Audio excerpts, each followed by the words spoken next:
Hey, everybody, this is Kyle, the Driven Autism Dad. Today, I want to tell you a little story about my daughter.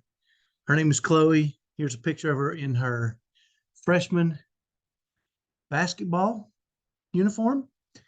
She actually made the sophomore team this year.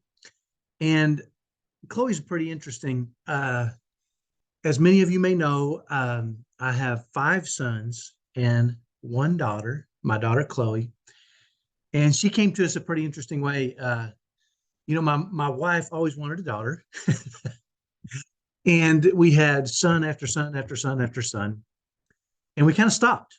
After four sons, my wife said, you know what, that's enough. I think we've had enough kids and I'm just not going to worry about it. And I said, okay, right. That was okay with me. Well, about 6 years later, my wife came to me and she said, I think we need to try more time for a daughter. So after 6 years, our youngest was six. And she said, she came to me, she had tears in her eyes, and she said, will you pray about it with me? And so we did. And we really thought it would be what was best for our family to try one more time for a girl. So it's pretty interesting because uh, Shelly got pregnant and she was going to go up and get the ultrasound for the first time. I was at work. She called me at work and she said, hey, listen, is there any way I can pick you up and you can go with me for the ultrasound? I feel like you need to be there for some reason. Well, my wife had some pretty interesting, pretty good intuition. And when she made those calls, I usually, well, always said, yeah, for sure. And I was able to go over there with her. And when they did the ultrasound, they said, there's two babies in here. And when I first heard it, I said, that's not funny. We already have four sons. And they said, we don't kid about these kind of things. Right. And I got to thinking, oh my gosh, if we have two more sons, she's going to kill me. But turns out one of them was a boy, one of them was a girl. I'll try to post a picture of the twins here too. And we got Jack and Chloe. Chloe, the picture I just showed you. Well, Chloe's interesting because she really did change the dynamics of our family. There she is again. And I'll try to post a picture next to this video so you can see her real clearly, and with Jack too. But Chloe's different than our boys, right? I played a lot of sports growing up, and my boys liked to play sports too, and they still do. And, my boys, it's pretty interesting. I'm not the kind of a father that pushes his kids into sports. If they want to play, I'll support them. If they ask me questions, I'll answer them. Most of my boys never had any questions. They just went and played, right?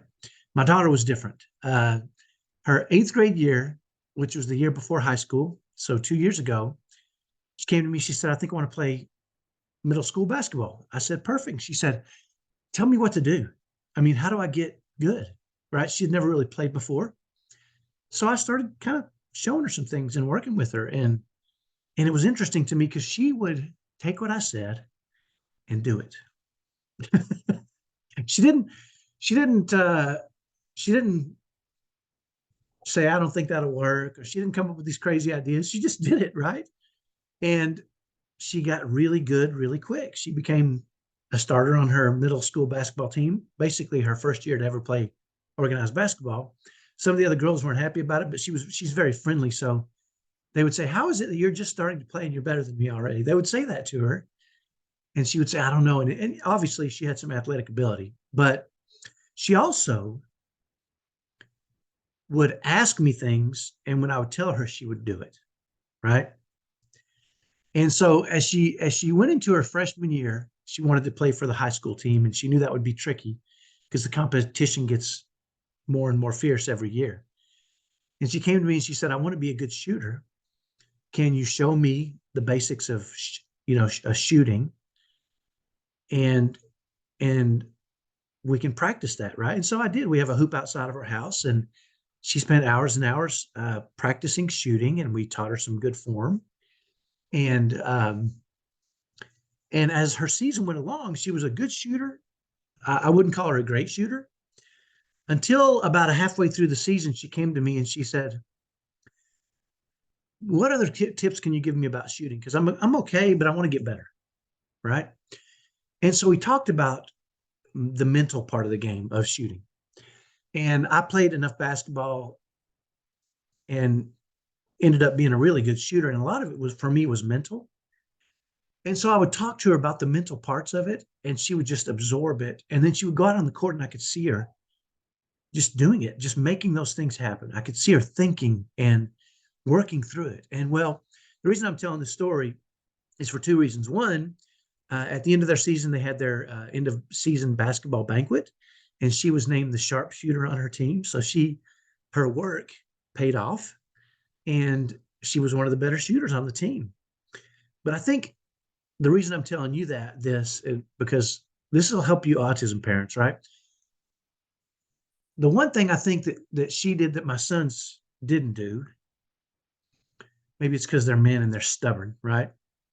And she was just open-minded to anything, is something that I really preach in our home and really preach all the time, which is modeling the kind of behavior and modeling the strategies and modeling people who have done what you want to do, right?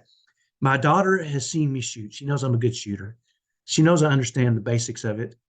And so she used me as a model. She started asking me questions. She started asking me for help. And she basically did what I told her to do and got the result. And I've always talked about that with all my kids when it comes to anything in your life. If you want to achieve anything, somebody else has probably done it, right? And so it's a good idea to find someone who has what you want and just start asking them questions, asking them for guidance, understand how they think, what they do, the actions, the steps they take. And so I guess what I'm saying is somebody has done pretty much everything you want to do, whether that be how do you raise kids on the spectrum so that they end up happy and you end up happy and you thrive as a family, which is what we do, right? So if you want, that's why I do so many of these videos, because I want to show you that it's possible and even that it's probable if you follow the right steps. But you can really do this in any avenue of your life, right? Whether it be in your business or in your work or in your church life or in whatever those areas are that you want to be good in, you want to excel in. Find someone to model. Ask them questions. Find out what they're doing, what strategies they're using. Find out how they think, and you'll be able to model them and then get the same result they get. Now, where this really comes in handy is with our kids on the spectrum, right? One of the things I preach in our program all the time is, listen, when your kids melt down, when they go into fight or flight, when they start hitting, kicking, scratching, all those things that our kids can do, the last thing they need us to do is join in their chaos, is to get frustrated or angry or defensive. Those things, when we do that, we're modeling that behavior for them.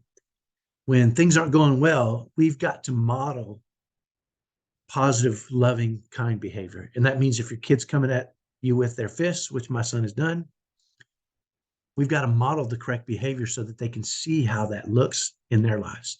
We are their models, whether we like it or not. We are their models for how they should behave in this world.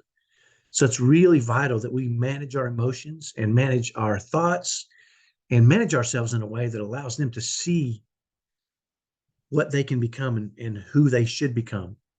I get into this all the time with parents. They say, "How I'm going to change the world for my son or my daughter," and I say that's a tall order, right?